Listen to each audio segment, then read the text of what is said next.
Welcome అండి. ఈరోజు వచ్చేసి మనం language and literature during Satavahana times discuss చేద్దాము. అయితే యాజ్ యూజువల్గా మీరు పీడిఎఫ్ ఉంటుంది, డౌన్లోడ్ చేసేసుకోండి. మన టెలిగ్రామ్ లింక్ ఐదర్ వీడియో డిస్క్రిప్షన్లో ఉంటుంది, లేకుంటే ఛానల్ అబౌట్ సెక్షన్లో ఉంటుంది. మర్చిపోవద్దు, ఇది వెరీ ఇంపార్టెంట్ ఫర్ రివిజన్ అండి. అయితే ఈ language literature during Satavahana times మనకి యాక్చువల్గా సిలబస్లో ఉంది. అంటే సోషో కల్చరల్ కండిషన్స్ వాటి రిలేటెడ్గా లాంగ్వేజ్ లిటరేచర్ కూడా ఉంది. సో శాతవాహనాస్ అనే కాదు, ఫర్దర్ వేరే ఇక్ష్వాకుస్ కావచ్చు, లేకుంటే కాకతీయస్ వాళ్ళకి సంబంధించిన లాంగ్వేజ్ లిటరేచర్ కూడా మనం చూస్తాం.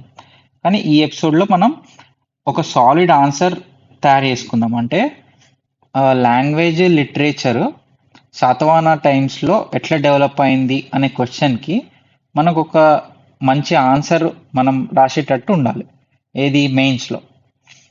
సో ఇది మెయిన్స్కనే కాదు, ఫిలిమ్స్ వీటికి కూడా ఇంపార్టెంటే.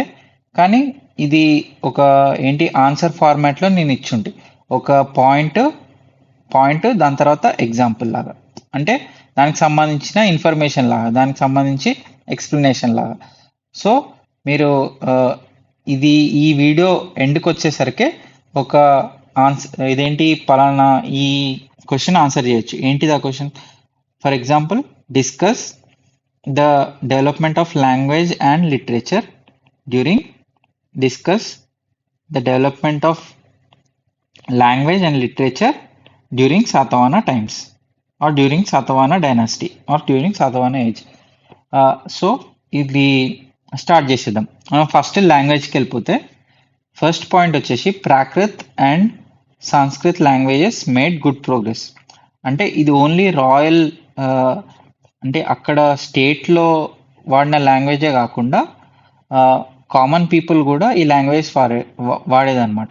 నాట్ ఓన్లీ అంటే ఎగ్జాక్ట్ అదే వేరియేషన్ కాదు, కొన్ని రీజనల్ వెరైటీస్, అట్లా రీజనల్ వేరియేషన్స్ తోని ఈ లాంగ్వేజెస్ వాడేదన్నట్టు. Even both common people and people from the state, అంటే రాయల్ డైనాసిటీ వాళ్ళు వాడే భాష ఉంటుంది కూడా, అది కూడా ఇదే అన్నట్టు. అయితే excellent works for written by scholars Kings. అంటే వీటి ఎగ్జాంపుల్స్ ఏంది మనం ఫర్దర్గా లిటరేచర్లో చూస్తాము, అది ఇక్కడ మెన్షన్ చేయొచ్చు. హాలా రాసిన గత సప్తసతి కావచ్చు, ఇట్లా వర్క్స్ ఉన్నాయి. So those were written in Prakrit, సాంస్క్రిట్లో కూడా రాసిండ్రు అన్నట్టు. అయితే నెక్స్ట్ పాయింట్ వచ్చేసి another language called Desi prevailed. Relation between Telugu and Desi. అంటే ఈ లాంగ్వేజెసే కాకుండా పాలీ, ప్రాకృత్, సాంస్క్రిత్ కాకుండా దేశీ అనే లాంగ్వేజ్ కూడా ఉండేది అన్నట్టు. ఎక్కువ కామన్ పీపుల్ కొంతమంది, ఇట్ వాజ్ ఇన్ ప్రివేలెన్స్. అయితే ఈ లాంగ్వేజ్కి తెలుగుతోని ఒక రిలేషన్షిప్ ఉంది. అంటే కొన్ని పదాలు కానీ, కొన్ని ప్రొనౌన్సియేషన్ కానీ, ఇట్లాంటివి there use to be relation అనమాట బిట్వీన్ తెలుగు అండ్ దేశీ. అదే కాదు, many historians opine that this language was the base for Telugu and Kannada. అందుకే మీరు అబ్జర్వ్ చేయండి, తెలుగు అండ్ కన్నడ కూడా ఆల్మోస్ట్ కొంచెం సిమిలారిటీస్ ఉంటాయి.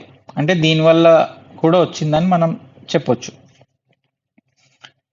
అదండి దేశీ లాంగ్వేజ్. అయితే ఇది ఓన్లీ దేశీ అనే లాంగ్వేజ్ మీదనే రిలేషన్షిప్ ఉందా అంటే కాదు. ప్రాకృత్ కూడా has then impact on Telugu. Almost all languages Telugu మీద ఇంపాక్ట్ ఉన్నది. ఏది మన తెలుగు లాంగ్వేజ్ మీద ఇంపాక్ట్ ఉన్నది. కానీ ఇక్కడ ఏంటంటే దేశీ అనే లాంగ్వేజ్ అప్పట్లో ఇంకెక్కువ రిలేషన్షిప్ ఉంటుండే, ఏది బేసిక్గా తెలుగు అండ్ కన్నడకి. ఈవెన్ అప్పట్లో కొన్ని coins which were bilingual coins, దానిపైన ఒక సైడ్ ప్రాకృత్, ఒక సైడ్ దేశీ ఉండేదే అని అంటారు. మనకి ఎగ్జాక్ట్ తెలియదు, అందుకని ఇక్కడ మెన్షన్ చేయలేదు, కానీ ఉన్నాయి అని అంటారు అట్లాంటి కాయిన్స్. నెక్స్ట్ వచ్చేసి Prakrit received designation of court are official language. అంటే స్టేట్ వాడే లాంగ్వేజ్ ఏంటి అంటే, స్టేట్ అంటే అప్పట్లో ఎవరైతే రూల్ చేస్తున్నారో, ఎవరైతే గవర్న్ చేస్తున్నారో వాళ్ళు మాట్లాడే భాష ఏంటి, వాళ్ళు డెసిగ్నేట్ చేసిన భాష ఏంటి, అఫీషియల్ లాంగ్వేజ్ ఏంటంటే ప్రాకృత్ ఉంటుండే. ఎందుకు అప్పుడులో స్కాలర్సే కాదు, కింగ్స్ కూడా ఈ లాంగ్వేజ్ వాడుతుంటాయి. For example, Hala was a great scholar in Prakrit. ఆయన గత సప్తసతి అనే బుక్కే రాసిండే ఏకంగా ప్రాకృత్ లాంగ్వేజ్లో. సో అంత ఇంపార్టెన్స్ ఉంటుండే ప్రాకృత్ లాంగ్వేజ్లో. సో అప్పటికి ఇప్పుడు మనకి ఎగ్జామ్లో ఇట్లా అంటే కొంచెం ట్విస్ట్ చేసి అడగొచ్చు. ఇట్లా మరి ప్రాకృత్ ఏది శాతవాహన టైమ్స్‌లో ప్రాకృత లేకుంటే తెలుగా, సాంస్క్రిటా ఇట్లా ఆహ్, అంటే ఇంపార్టెన్స్ లేని లాంగ్వేజ్ ఏంటి అని మనం కన్‌ఫ్యూజ్ చేయడానికి అడగొచ్చు. సో, తెలుగు అంతగా అప్పట్లో లేదు. అసలు ఎక్కువ లేదు తెలుగు. ఎక్కువ వాడిన లాంగ్వేజ్ ఏంటి? ప్రాకృత్. ప్రాకృత్.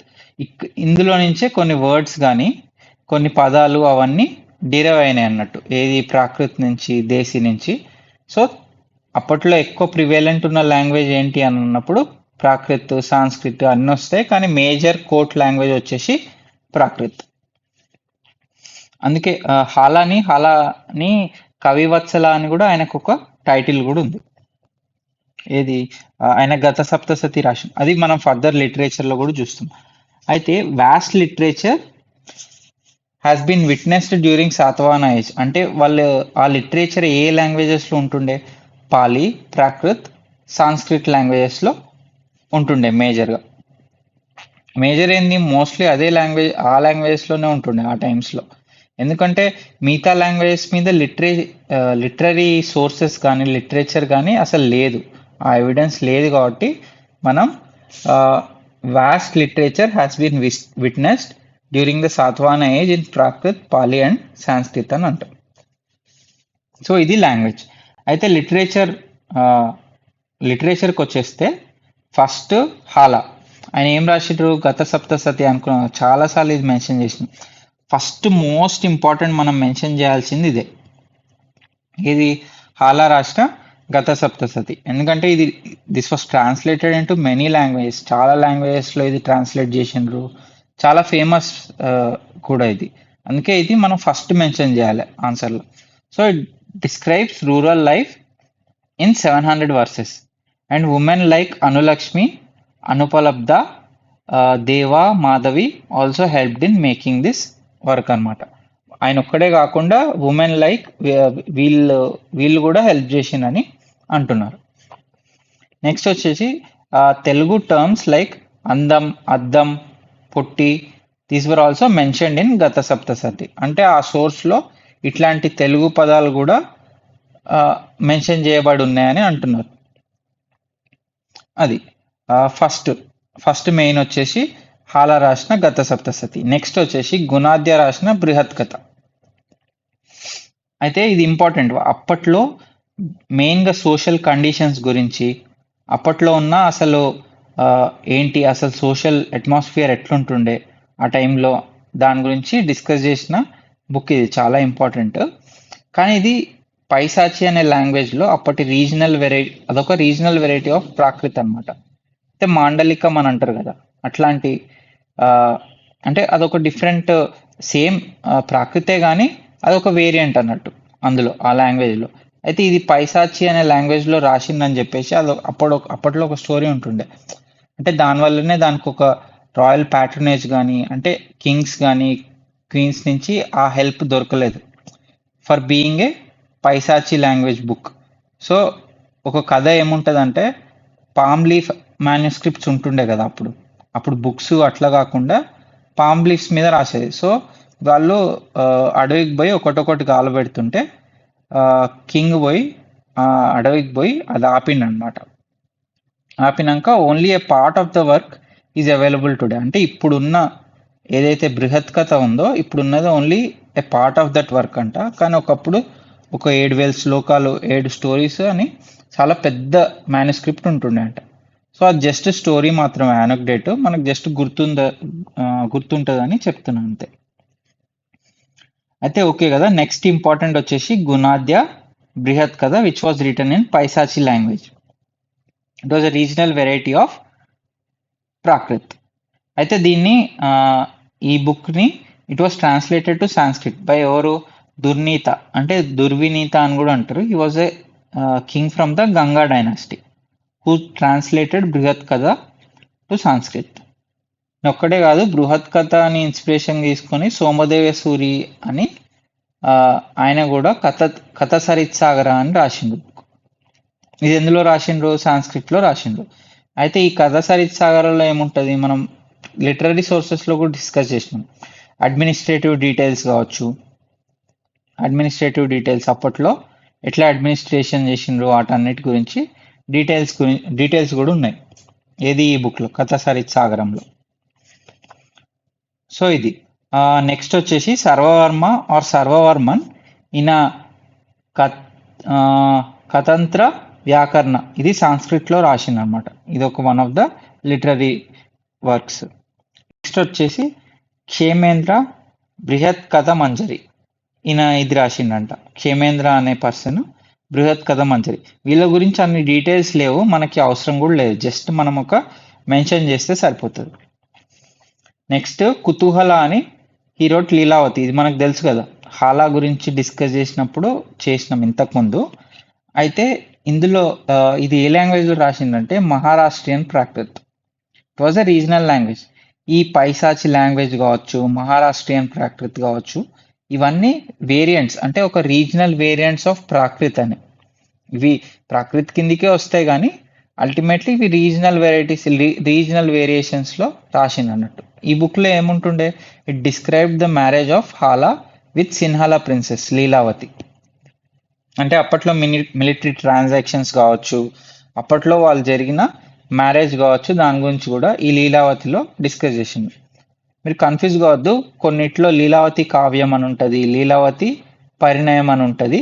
సో ఏదైనా కరెక్టే, నేను చూసిన ఇది కొన్ని సోర్సెస్లో ఏదైనా రాయొచ్చు.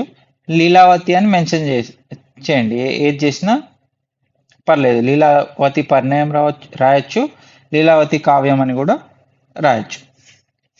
అయితే ఇది ఒక్కటే కాదు, it also mention that one of the kings patronized Acharya Nagarjuna. అంటే ఒక శాతవాహన కింగ్ ఆచార్య నాగార్జునని బాగా సపోర్ట్ చేసిందని కూడా ఈ లీలావతి అనే బుక్లో ఉంది. అది నెక్స్ట్ వచ్చేసి ఆచార్య నాగార్జున. దీనికంటే ముందు ఒక పాసింగ్ మెన్షన్గా వాత్సాయన రాసిన కామసూత్ర కూడా మెన్షన్ చేయొచ్చు, కానీ it's generally taken for later పీరియడ్లో వచ్చిందని అంటారు. సో అందుకే నేను అంత మెన్షన్ చేయలేదు, కానీ ఒక పాసింగ్ మెన్షన్గా కూడా ఇవ్వచ్చు. As a passing mention, Vatsyayana has return Kamasutra. Generally though it is generally taken as written for later times. Though generally it is taken as written during later times. అంటే తర్వాత రాసిన వర్క్ లాగా చెప్తారు జనరల్గా. దో ఈ లేటర్ శాతవాహనాస్లో కూడా ఆ మెన్షన్ ఉంటుంది. సో అంతే. నెక్స్ట్ వచ్చేసి ఆచార్య నాగార్జున, ఆయన బుద్ధిస్ట్ ఫిలాసఫర్, అయిన contemporary of king Yajnashri Satakarni. ఇవన్నీ చూసినాం కదా మనం ప్రీవియస్ ఎపిసోడ్స్లో. అయితే ఈయన సుహృల్లేఖ అని, these were a bunch of letters return to Yajnashri Satakarni అనమాట అప్పట్లో. అయితే ఈ లెటర్స్ని పిల్లలు మెమరైజ్ చేసుకునేదంట అప్పట్లో. ఇది దగ్గర 700 CEలో ఇట్సింగ్ అనే చైనీస్ ట్రావెలర్ వెళ్ళినప్పుడు ఆయన చెప్పిండు అనమాట. అయితే ఈ సుహృల్లేఖ అనే దాన్ని it use to be memorized by children అనమాట. సో అదొక వర్క్. నెక్స్ట్ వచ్చేసి ప్రజ్ఞాపరమిత, మూల మాధ్యమి, కరికావలి, విగ్రహ వ్యాప్తిని, శూన్య సప్తతి, ఇవన్నీ రాసింది కూడా ఆచార్య నాగార్జున అని. ఇవన్నీ ఎందులో రాసిండ్రు అంటే ఏ లాంగ్వేజ్లో రాసిండంటే it was written in Sanskrit. అప్పట్లో మనం ఏది ఇన్ఫర్ చేయొచ్చు, మహాయాన బుద్ధిస్ట్ కూడా they have accepted Sanskrit as the language medium for teaching and writing. అప్పట్లో పాలి అట్లే ఉంటుండే కదా, but Sanskrit was also accepted as the language medium for teaching and writing. ఏది మెయిన్గా ఆచార్య నాగార్జున నుంచే స్టార్ట్ అయింది. అదండి. అయితే బేసిక్గా లాంగ్వేజ్ లిటరేచర్ వచ్చేసి ఇవన్నీ పాయింట్స్ రాయొచ్చు మనం.